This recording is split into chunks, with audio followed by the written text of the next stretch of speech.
ke Taman Lumbini melihat pagoda. Pemandangan yang sungguh menawan hati. Talkshow kita bukan acara biasa. Kita hadir untuk memperkuat PM di depan. Selamat siang Bapak Ibu Kepala Sekolah hebat. Luar biasa semangatnya masih terasa siang ini. Coba beri tepuk tangan untuk kita semua.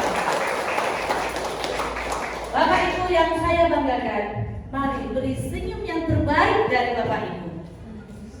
Wow, keren sekali. Puji syukur kita panjatkan kehadiran Tuhan yang Maha Kuasa, karena atas penyertaannya kita bisa berkumpul dalam kegiatan talkshow pembelajaran mendalam hari ini. Bersama dengan saya, Dera Pinong, akan membantu talkshow pembelajaran mendalam terkait dengan kajian ulang visi misi sekolah.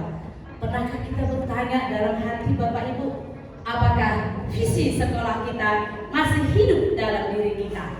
Ataukah ia hanya jadi tulisan yang kita hafal saat akreditasi? Nah, disinilah pentingnya kegiatan kita hari ini. Kita akan merefleksikan bersama, menyegarkan semangat, dan tentu saja mendapat inspirasi dari narasumber yang hebat yang sudah hadir di tengah-tengah kita saat ini. Jadi pastikan ya Bapak Ibu, jangan ada yang mengantuk. Kalau ada nanti yang mengantuk, saya jadikan narasumber tambahan.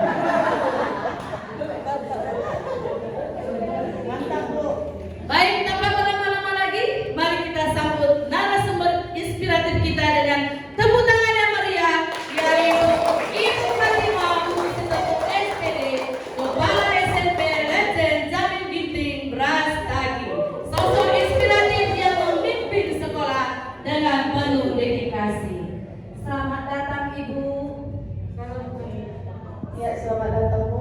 Iya, apa kabar Bu? Kabar baik. Iya, berjuang-juang kembali datang ke tanah kamu. Baik, silakan dulu Ibu. Ya, saya dengar Ibu adalah seorang kepala sekolah di SMP Kanakaru, sekolah penggerak angkatan yang kedua, yang saya dengar juga sekolah yang punya prestasi, yang bisa menginspirasi sekolah-sekolah yang ada di Kanakaru. Mungkin kita boleh berbagi pengalaman ya Bu ya, terkait dengan beberapa pertanyaan yang akan saya ajukan. Baik, visi sekolah kita itu yang saya tahu adalah mewujudkan peserta didik yang berkarakter, berwawasan dan cinta lingkungan melalui pembelajaran bermakna dan menggembirakan. Nah, kami ini sangat kepo sekali nih Bu. Kira-kira ya, apa yang sudah Ibu lakukan dengan mewujudkan visi misi sekolah Ibu? Ya, baik, terima kasih Bu. Di sini saya akan menceritakan sedikit visi misi yang kami lakukan ini, yang kami buat ini semenjak kita I1. Selesai kita I1, kami langsung merevisi visi misi, berkolaborasi dengan seluruh guru, siswa, komite, dan orang tua. Selama ini memang untuk visi misi kami itu belum terlaksana dengan baik, masih hanya kepala sekolah saja yang merumuskannya. Jadi semenjak kita mengikuti PM, saya berjanji akan merubah itu semua, dan setelah kami lakukan, kami berkolaborasi semua. Dan untuk menunjang visi-misi itu ada sejenis kegiatan yang kami lakukan setiap hari. Contohnya itu setiap pagi siswa disapa atau disambut dengan gerakan 3S. Kemudian pembiasaan atau budaya sekolah untuk mewujudkan karakter siswa. Di hari Senin kita mengadakan upacara bendera untuk melihat karakter nasionalismenya. Kemudian di hari Selasa itu seluruhnya SD SMP kita bariskan di lapangan, kita buat bimbingan karakter. Seluruh guru secara bergantian memberikan nasihat ataupun sejenis larangan ataupun sejenis kebijakan untuk dilaksanakan secara bersama. Kemudian di hari Rabu kita melaksanakan untuk memperkuat keimanan mereka, kita buat siraman rohani baik agama Kristen ataupun agama Islam. Kemudian di hari Kamis kita melaksanakan senam anak Indonesia hebat, kemudian diselingi dengan senam yang diciptakan oleh siswa sendiri. Kemudian di hari Jumat karena kita belum ada EPG, jadi kami buat kita sarapan sama-sama di sekolah. Kemudian di hari Sabtu itu adalah kegiatan literasi dan numerasi secara bergantian setiap minggunya. Kemudian untuk menanamkan cinta lingkungan, bekerja sama dengan anggota OSIS, kita juga sering melaksanakan kegiatan kebersihan di lingkungan sekitar Melestari. Jadi anak-anak keluar untuk mengambil sampah, kemudian dibawa ke sekolah, dipilah sampahnya, sampah yang berguna itu kita manfaatkan ataupun kita store ke bank sampah. Kemudian semalam juga 1 bulan yang lalu kita ajarkan anak-anak untuk mencinta lingkungan, yaitu menanam pohon di sekitar jalan ke pemandian air panas. Jadi untuk selanjutnya nanti akan kami programkan lagi jenis-jenis kegiatan yang mewujudkan visi-misi kita, seperti itu. Wah, luar biasa sekali ya Bu ya. Ayo para pemirsa silakan tepuk tangan dulu untuk narasumber kita yang hebat, yang boleh menceritakan visi misi sekolahnya. Jadi Bu, berarti visi misi itu bukan hanya sekedar menempel di dinding sekolah ya Bu ya, tapi ya boleh diwujud nyatakan ya untuk bisa melibatkan seluruh warga sekolah. Nah, semangat seperti inilah yang memang harusnya ya seorang pemimpin pembelajaran itu bisa membuat seperti itu dan bisa mengkolaborasikan dengan semua warga sekolah. Keren sekali Ibu ya. Oke, baik Ibu, lanjut pertanyaan yang kedua Bu. Belum deg-degan kan Bu? Siap ya. Tadi Ibu ada sampaikan terkait dengan yang namanya kegiatan literasi di sekolah dan numerasi juga. Nah, saya sangat tertarik Bu, ingin tahu juga bagaimana bentuk kegiatannya. Sebenarnya untuk kegiatan literasi dan numerasi ini sudah lama sebenarnya kami laksanakan. Semenjak saya diangkat jadi kepala sekolah, itu di awal saya menjabat jadi kepala sekolah itu kan dari booming-boomingnya itu membaca 15 menit sebelum pelajaran dimulai. Jadi di 3 tahun yang lalu kami membuat program itu membaca 15 menit sebelum pelajaran pertama dimulai. Kemudian ada 1 buku ditulis intisarinya. Setelah beberapa lama berjalan, ternyata kegiatan ini tidak efektif. Anak-anak itu membacanya hanya sekilas saja dan intisarinya kebanyakan lari dari apa yang dibaca. Kemudian kami refleksi lagi bersama guru bagaimana ini kita meningkatkan literasi dan numerasi siswa. Ternyata kami di dalam rapat itu kami ambil lagi 1 ide di tahun 1 tahun kemudian. Setiap guru saya wajibkan, guru mapel apapun itu wajib memberikan membuat 1 soal literasi dan numerasi. Kemudian soal itu di-share ke grup kelas setiap hari Jumat dan Sabtu waktu 2 tahun yang lalu. Kemudian anak-anak kami mintakan 1 buku lagi. Setiap hari Jumat itu literasi, Sabtu numerasi. Guru jam pertama itu membacakan soal, kemudian siswa menuliskan jawabannya di buku tersebut dan diperiksa oleh guru tersebut.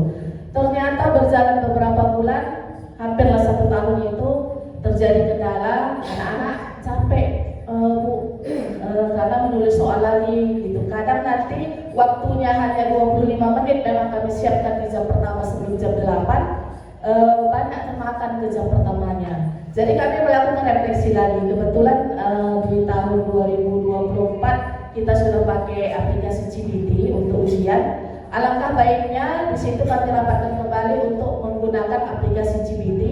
Jadi guru-guru mengupload soal literasi dan numerasi ke aplikasi. Jadi karena dia ke aplikasi bisa 5 soal sekali jalan gitu.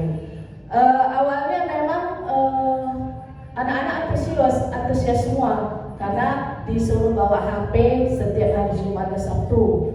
Ternyata guru-guru juga senang. Kenapa? Karena tidak mengoreksi lagi, langsung jawaban terekam ke aplikasi CBT. Selang beberapa bulan timbul masalah kembali. Ya, ternyata ada orang tua, Bu, anakku belum datang. Jumat Sabtu itu kan kebetulan kami sekolah sore sampai hari Kamis. Jumat Sabtu itu kan istilahnya kalau kami bilang itu jam pendek karena jam 12.15 sudah pulang. Ada yang melapor jam 4 belum sampai ke rumah. Kemudian setelah bel ke 12.15 menunggu-nunggu ekskul, pekerjaan anak-anak itu tidak lagi main keluar. Di kelas main HP bareng. Jadi kami evaluasi lagi, ini nampaknya tidak benar ini. Karena HP cuma sapu dibawa, anak-anak pun karena kan literasi numerasinya di depan itu hanya 25 menit. Dia menggunakan HP sampai jam 4, jam 5 di sekolah, itu juga menjadi kendala. Kami evaluasi kembali. Akhirnya di tahun ajaran baru ini tadi kami hentikan pakai aplikasi CBT dan kami buatlah ini tetap guru yang membuat ya. Semua guru mapel wajib membuat, kita fotokopi soalnya. Kemudian kita serahkan kepada anak-anak. Anak-anak kembali lagi mengerjakan di buku tulisnya, dan buku tulisnya itu diperiksa setiap kali mereka melakukan literasi numerasi. Rencananya nanti ini di akhir Desember di penerima rapor kita akan berikan apresiasi bagi siswa yang mendapat nilai terbaik literasi dan numerasinya, seperti itu Bu. Wah, ternyata banyak ide ya Bu ya. Begini kita buat metodenya, ternyata ada juga kelemahannya. Begini kita buat metode, ternyata ada juga. Tapi luar biasa ya, Ibu sebagai kepala sekolah, pemimpin pembelajaran yang banyak ide ya, sehingga bisa tercover semua kegiatan literasi numerasi ini, sehingga bisa membuat anak-anak mulai berpikir kritis, dan kegiatan literasi numerasinya itu beraneka ragam ya kegiatannya, dan itu juga yang membuat anak-anak bisa senang melaksanakan kegiatan literasi numerasi.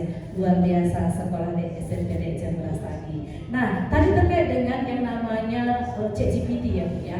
Nah, itu tentunya menggunakan HP. Nah, tadi ada kelemahannya Bu ya. Anak-anak istirahat tidak lagi pergi ke luar kelas, sudah di dalam kelas.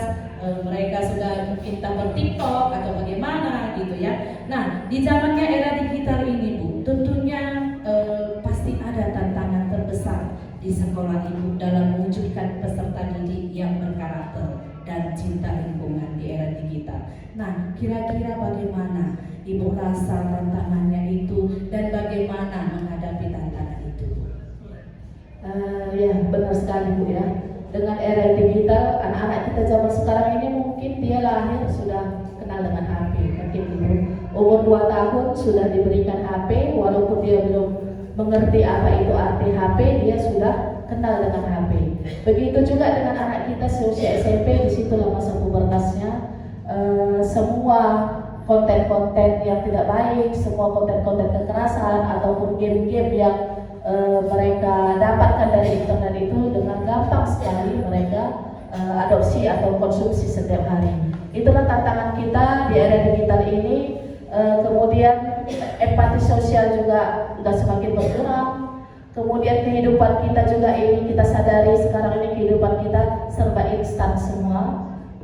Kemudian di rumah juga orang tua dan anak-anak sadar tidak sadar, kita juga sebagai orang tua di rumah itu kadang jarang menyapa anak-anak, karena kita semua 5 orang di rumah, 5 orang punya Android.